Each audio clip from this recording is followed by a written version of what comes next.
Ni baka gama sallama ta ba? In je in tsinto kayan jarirai sai kai zaka je ka fara shirye-shirye? To, Allah ya huci zuciyarki maman yan biyu. Yanzu me da me kike bukata?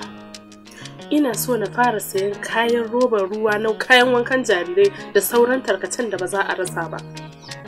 Yanzu kamar nawa ne zan baki? Ko 50,000 ne ka bani in je in tsintsinta abubuwan da ya kamata sauran da ban saya ba daga baya a saya in an tashi. To, Murza duka ma kuɗin nawa ne? Ai duka 50,000 ɗin ne. Kuma gashi har ma na taɓa 7,000 a ciki. Kawo, ai da ƙibar bashi gara ta rama ba na ma haɗu gaba. To.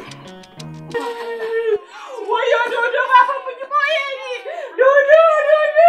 Wayo dodo ba mu boye ni. Ya hakuri zo mu tafi.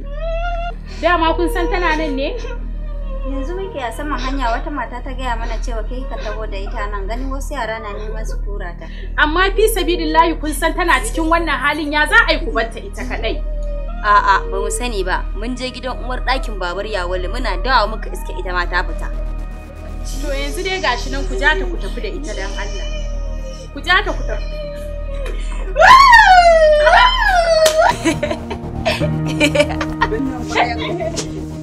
A'a, kun san Allah abin ya karɓe ta, amma fa ga shawara.